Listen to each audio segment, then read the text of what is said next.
Hey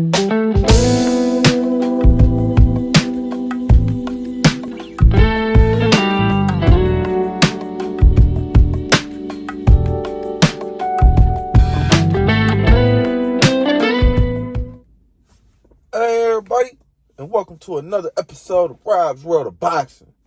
Let's get it.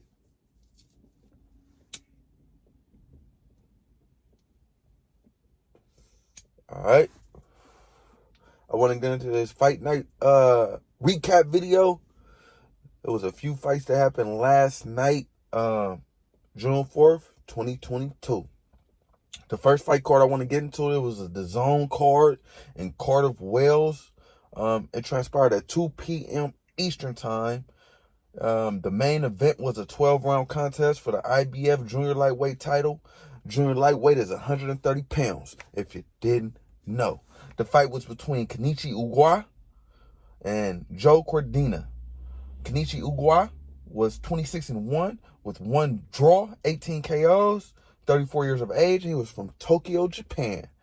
Joe Cordina, 14-0, 8 KOs, 30 years of age, from Cardiff, Wales. This was a homecoming fight for Joe Cordina. All right. The first round was basically a fill-out round where Cordina landed some heavy jabs, a couple jabs stopping Ugwa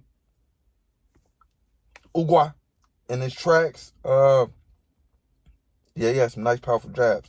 In the second round, Cordina dropped / KO'd Ugwa with a right hand hook / straight. It was like a hook straight, but that motherfucker was not impeded, and it came with full force and landed flush on Ugwa's chin, and it was all she wrote, man. He went to sleep in front of all them people, man. It was a wrap. Should have seen it. Well, matter of fact, yeah, he was out. Advancing Joe Cordina record to 15-0 with 9 KOs, and making him the new IBF Junior Lightweight Champion of the world. And dropping Kenichi Ugwa record to 26-2 with one draw. Let's see if well, this was the first I've seen of any one of these fighters actually. But yeah, let's see if Cordina, has the balls to go against Shakur Stevenson, for that 130, because I know Shakur won a unified 130. He has one, a belt at 130. I'm not sure who has the other 130-pound belt. I am. I just forget his name. So it's another one of them foreigners. Yeah, no disrespect, but yeah, I forgot his name. But let's see if he has the balls to go against Shakur Stevenson. Joe Cordina being. But yeah, man, their undercard was kind of poo, so I'm not even gonna jump into it. It was the Zone undercard, so yeah, you know how that be. Let's move on to the next fight card I want to talk about. It was an ESPN card, ESPN Plus. It happened in Melbourne, Australia. Again, last night, June 4th, 2022. It was for the undisputed lightweight title of the world. Lightweight is 135 pounds, if you didn't know. It was a top-ranked event. Bob Arum, all those guys. It came on 9 p.m. Eastern Time. 9 p.m. Eastern Time. All right. The fight was between Devin the Dream Haney and George Kambosos Jr. Devin the Dream Haney was 27-0, 15 KOs, 23 years of age. He's from where I'm from, Oakland, California. And George Kambosos Jr. was 20-0 with 10 KOs, 28 years of age, from Sydney, Australia.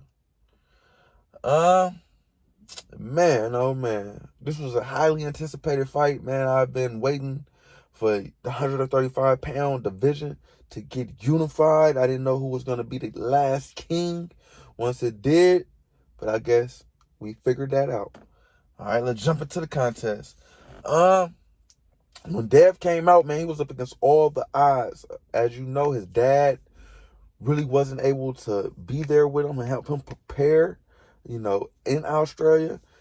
Bill Haney wasn't allowed in Australia to the 11th hour of, before the fight. So, yeah, man, that was kind of, probably a throw off for Dev, but he didn't let it show. But yeah, as I said, he was against all odds. The crowd was booing the fucking national anthem, the American national anthem, let alone him when he came out. I didn't hear one cheer from my guy. Yeah, man, it was against all odds. But round one, it was a nice round for Haney, establishing the jab and distance. So I gave the first round to Devin Haney. Round two, George did a better job of counterpunching, but Dev still was controlling tempo, real well, in my opinion. So I also gave the second round to Dev. The third round, more the same. Dev controlling tempo and using that jab, using that stick. I gave the third round to Haney. Fourth round, Haney started throwing more punches and, with more success. And, getting more confident in there. He'd throw the jab and then follow with the right hand behind every now and again. And, yeah, man. So I got a fourth round of Haney as well. Round five, Haney was putting on a brilliant boxing display, man. That's all he was doing. So I got a fifth round of Haney too. Round six, more of the same, even though Kambosos caught Haney with a nice left hook when Haney was coming in. So I gave the sixth round to Haney as well. At this point, I had Haney winning every round in the fight, man. A lot of people say Haney, round number two, you could have gave it to George, but I gave it to Haney, man. Yeah. Seventh round, second half of the fight. Dev started turning it on, in my opinion. Started to beat up Kambosos in this round. Eighth round, more the same, turning it on. I got 7 to 8 rounds to Dev. Ninth round, I was just thinking in my head, like, man, Haney is dominating. This is a shutout. Dev pitching a shutout in my head. That's what I was thinking in the ninth round. So I also got a ninth round to Haney. 10th round, Haney was hitting and not getting hit, Shit. Gave a 10th round to Haney. 11th round, Haney also, doing the same shit, putting on a boxing master class, a boxing clinic, boxing 101. Fucking, I gave a 11th round to Haney. And in the 12th round, I actually gave that round to George because Haney was doing a lot of, on his bike, feeling like he just won the fight as he should have. I feel like he won the fight convincingly, so you should have not took any risk in that round, which he didn't. So I gave the 12th round to George Kambosos Jr., man. Yeah, and the judges had it, two judges had it 116 to 112, and the third judge having it 118 to 110 for your winner by unanimous decision and the new undisputed lightweight champion in the world, Devin the Dream Haney, man. Good job, Dev, man. Putting on for the town, man. Putting on for Oakland. Hell yeah. Man, this shit, I ain't gonna lie, man. It wasn't a good fight. I mean, it was, had me on the edge of my seat, but Dev, like I said, Dev pitched a shutout in my opinion, man. I feel like, if anything, he lost 2 rounds at the most. You know what I'm saying? I don't know how the fuck them judges got it 116, 112, but that's because he was in Australia, man. But nonetheless, man, a good showing for Devin the Dream Haney. I don't know where George Kambosos go from here. He talking about he want a rematch with Dev. I don't know if Dev go do that. I ain't gonna lie. Dev, he kind of signed his life away to get this fight with you, dude. He had to go to ESPN, Bob Arum, he had to sign to fight in Australia twice. Now he got to, fight. So I hear Bob Arum saying now he got to fight on ESPN for at least 3 fights. You know what I'm saying? So, man, if I was Dev, I don't know what he going to do. He is a big-ass 135-pounder, man. Yeah, he's huge for 135 pounds. If I was Dev, I'd move up. All that shit cute, all that Australia second rematch, nah, bro, you don't even need that. You ain't a big enough name. We not going to your hometown twice. You know what I'm saying? That's out. I'm finna move up to 140 pounds, vacate these belts, you know? I already done did it. I'm the unified champion. My name in the history books. The 8th man to ever do it. So, yeah, man. It is what it is. I'm moving up to 140. Put T.O. in front of me. Put Josh Taylor in front of me. You know, do that. But, yeah, man. You did what you had to do at 135 pounds. You the last king, man. Ain't no more fuck a 4. It's only one king. He Devin the Dream Haney, man, from East Oakland. Good job, Dev. Good job, Bill. Good job, your whole team, man. Yeah, man. It was a pretty underwhelming card.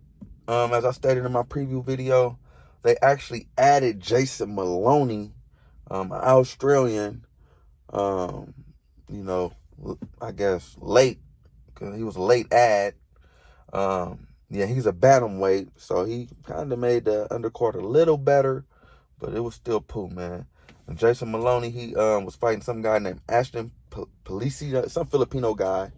And he ended up getting rid of his opponent, I think in the 4th or 5th round with a right hand, if I'm not mistaken. Put him to sleep in front of all them people. And also, it was on an undercard. We had a 10-round contest at heavyweight, Lucas Brown versus Junior Fa. Everybody was expecting Junior Fa to win. Lucas Brown was 43 years old. But, man, in the first round, Lucas Brown put Junior Fa down and put him to sleep in front of all those people with a temple shot. It was all she wrote. But, yeah, man. Nonetheless, man, good card from ESPN. Well, good main event from ESPN. You know. All right. Let's get into the next card I want to talk about. It was a Showtime card in Minneapolis, Minnesota. It also transpired yesterday, last night, June 4th, 2022. It was a PBC card, Al Heyman, and all those guys. It was for the WBC and WBO junior featherweight titles. Junior featherweight is 122 pounds, if you didn't know. It was on 9 p.m. Eastern Time. It was a 12-round contest between Stephen Fulton Jr. and Daniel Roman. But before we get into the main event, let's jump into the co-feature. The co-feature was between David Morrell Jr. and Calvin Henderson at 168 pounds. 168 pounds is super middleweight, if you didn't know. It was a 10-round contest. David Morrell Jr. actually is 6-0 with 5 KOs, 24 years of age. He's from Cuba, but he's residing in Minneapolis, Minnesota. So it was a homecoming fight for David Morrell Jr. Calvin Henderson was 15-1 with 1 draw, 11 KOs, 31 years of age, from Fort Worth, Texas. Texas boy. All right, yeah, man, I knew I didn't have to judge this fight round by round. So, yeah, I was just jumping into what I got. At the end of the round 3, Henderson looked very, very sleepy, man. Morrell was hitting with everything but the sink, man. And, yeah, man, my suspicions was correct because in the 4th round, David Morrell put a beating on Calvin Henderson. And, yeah, TKO Calvin Henderson, man. Got rid of him. In pretty spectacular fashion, if you ask me, man. I think it was a right hand that got him out of there. I'm not sure how he threw it. I forget shit.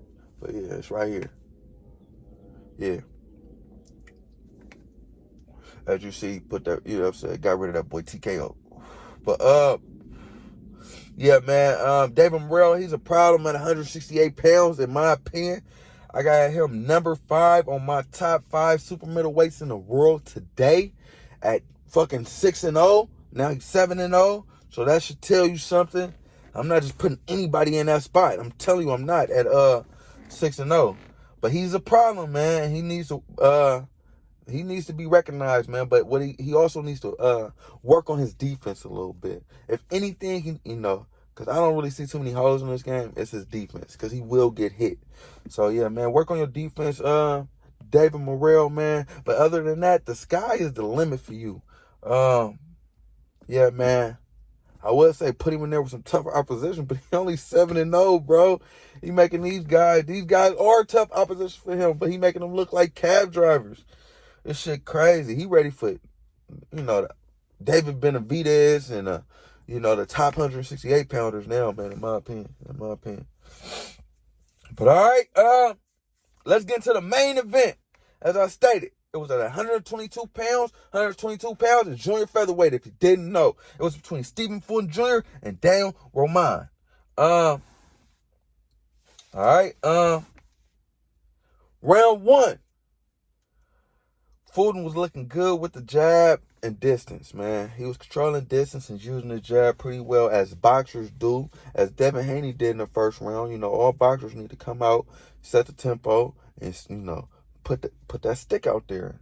And he did a good job of doing it round one. So I gave round one to Stephen Fulton. Round two, Roman did some good body work and counter punching. So I gave round two to Daniel Roman.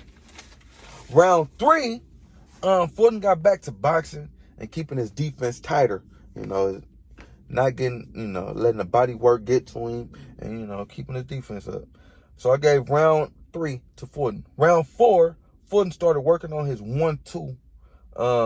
Not just throwing the jab out there, but coming with the right hand behind it. And he was having some success. So I gave round four to Fulton as well. Round five, Fulton was hitting and not getting hit. What boxing is. I gave round 5 to Fulton. Round 6, I ain't gonna lie, round 6, I started watching the Devin Haney fight, man. It's coming out, man. Shit. I ain't gonna. Yeah, round 7, man. Actually, round 6, I started setting it up to watch it. Round 7, I actually started watching that bitch. I had the motherfucking Fulton fight on the TV and the Haney fight over here. Fucking, yeah, man, I couldn't keep my eyes off the fucking, the other screen that I had Haney on. And I basically was ignoring the Fulton fight. I ain't gonna lie, man. But from watching the first half of the fight, I'm pretty sure the second half of the fight went the exact same way. Because all three judges had Stephen Fulton Jr. winning a unanimous decision. Two judges having it 120 to 108, and the last judge having it 119 to 109 for your winner, Stephen Fulton Jr. Man. So yeah, man, that was a boxing clinic, man. 120 to 108. They didn't have that boy winning one round, and the other judge had him winning one round. So yeah, man, it was a boxing clinic for your boy, cool boy Steph, advancing his career, his record. He want to get in there with MJ now so he can unify the 122-pound division. Unification is becoming a big thing now. It was just 7 people in boxing history. Now I feel like it's been Jamel just did it. Dev just did it. Spence and Crawford, winner's going to do it. Cool boy trying to do it. Everybody trying to do it now, man. It's the thing. But I feel like shit, man. Let him do it. Shakur want to do it. Let him do it, man. Let him do it. They want their name in the history books, man. Shit, you can't knock them for that, man. But yeah, man, get him in there with MJ, man. Nonetheless, man, it was a good showing from all fighters last night, man. It was a good night of boxing. Fucking 3 different cards. 3 different pretty good events, man. If you missed out, go check it out. Yeah, people, yeah. Like, comment, subscribe, all that shit, people. Rob's World of Boxing. Yeah.